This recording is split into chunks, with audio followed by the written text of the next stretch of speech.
So we'll just give you a little bit of a walk around now. So here's the Sellers, let's see here. I don't remember now. 4G.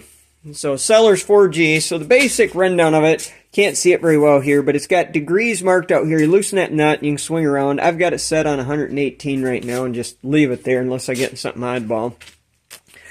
And pretty straightforward. You got a 2-jaw chuck here basically that grabs the 2 flutes on the drill, or 4 flute. Now they mentioned that this thing can do 3 flutes. I'm assuming, I haven't looked in the manual close, that they must have a special set of jaw tips for that, because I haven't personally tried it. I've done some 4 flutes, but never a 2 flute.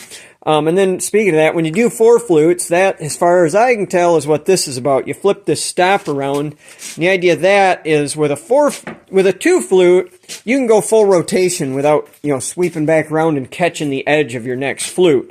With 4 flutes, because they're closer together, you need a stop in there to prevent you from accidentally grinding the tip off, or the cutting edge off the next flute. But when you're just cutting 2 flute drill bits, you leave that thing disengaged. So this is your basic feed, obviously, that mainly positions it. But then this, you're sweeping back and forth like this as you're grinding. But then this handle kicks over, and it's a little catchy, but you can see every time I do that, well, not every time, so like I say, it's a little sticky. But anyway, it kicks the drill bit around a notch, or the hand wheel around, feeds into the drill bit a little bit. So super simple. I really, really like the way this thing works. It does fantastic job. I mean, just gorgeous, gorgeous sharpening jobs. Nice relief angles on it.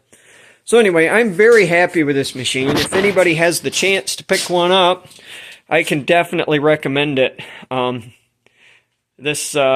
know they have some other models. I am not familiar with them. One thing that I did see in the manual was reference, and like I say, I'm pretty sure they've got a different one for a 3 flute, but a reference to some different jaw tips when you get like up above 2.5 inch. So I'm sure those parts are not available anymore. I mean, I haven't done any checking, but unless one of you knows different, I don't know of anywhere I can get parts for this thing. So I think basically you're stuck with whatever jaws you've got, unless you want to get inventive and figure out how to make some, which definitely could be done. So anyway, though, I'm real happy with it, and it's a fantastic tool. If you get the chance to buy one, by all means, grab it.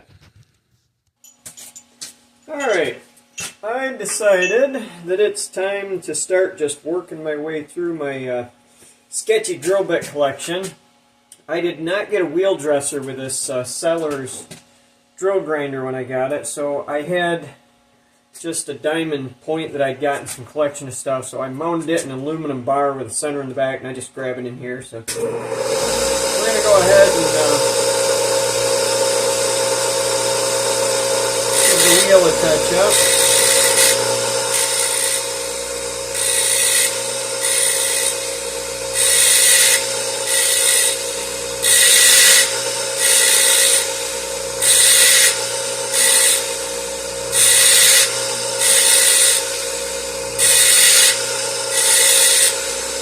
By the way, there's something I'll mention while I'm doing this. I've seen some actually really good machine shop channels where they're dressing wheels and then they run back and forth across there until it sparks out. I've done a lot of reading on this, got a lot of books on the subject. That is very much the wrong philosophy. What we're doing here is basically breaking off the top layer of abrasive. It gets loaded up and it gets worn off, right? Like the edge of the abrasive gets dulled. What you're doing with the diamond is basically just shearing out a layer of that and exposing a new rough surface. By running back and forth across the diamond until it sparks out, all you're actually doing is redulling all the new stuff that got exposed. You want to have, a slow enough travel rate so you don't end up with ridges in the surface, but it's like sweep across it back and quit. You're hurting your wheel if you actually sit there and run back and forth till you don't see any sparks anymore. What you're doing is defeating your own purpose. So, anyway, let's set up here. This is a drill bit that was hand sharpened. sometime a long time back from the looks of it.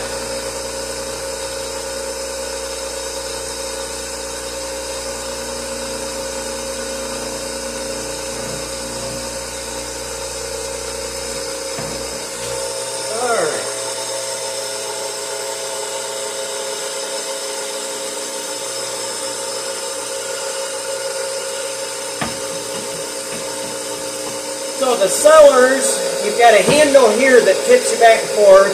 This sweep is what's putting the relief on it. And then you've got this handle. I don't know, you probably can't see it, but there's a hand wheel in the front that feeds it in and out like this. But then you've also, when you bump this handle on the side, it feeds it forward a small predetermined amount at a time. So getting up close, and then there we are, we're just making contact. So they say right in the manual that if you've got a lot of material to remove, you should do what they call slicing, where you sweep back and forth as you rotate the drill bit up into it. Point of this, keep it from overheating. Now once you get it close, then you can do this trick where you're just sweeping it to get a nice smooth relief angle in there.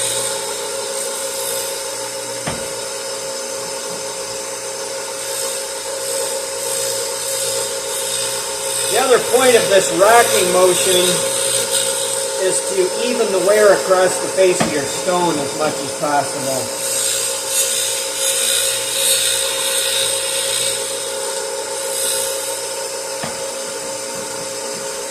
This particular drill bit was hand sharpened to a very poor angle, I'll say. So having to remove a lot of material to get back to 118 degrees. More than you normally would, anyway.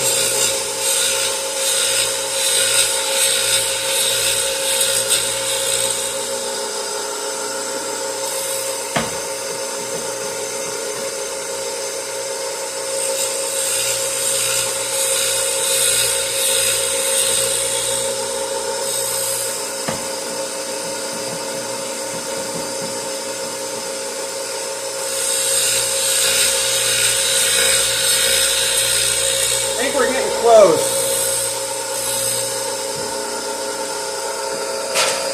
Yep.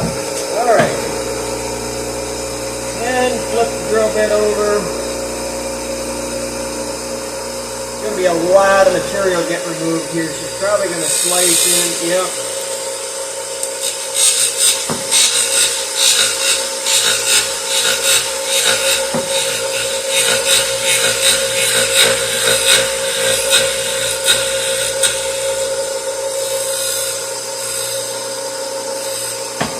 Alright, so now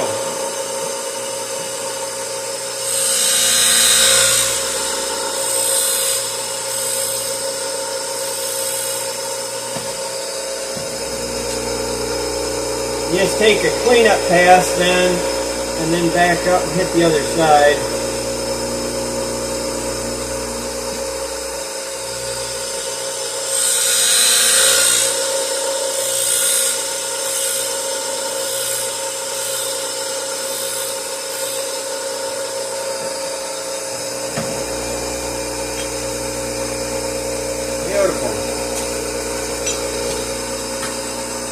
See, that's doing a heck of a job. It's got a nice sweeping relief angle on it. Of course, you're not center cutting. I don't worry about that. I pilot drill pretty much everything, especially with hand sharpened.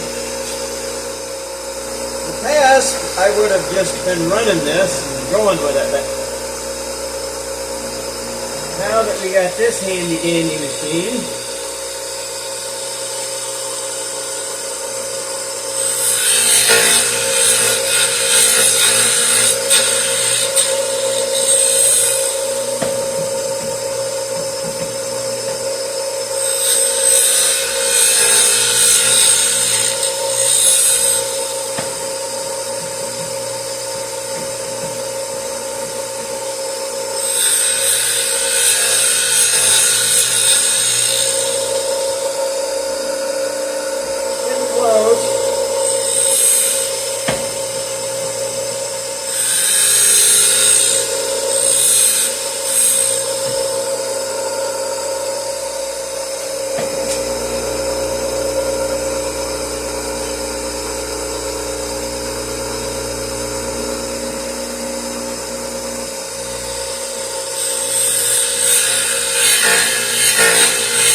a beauty.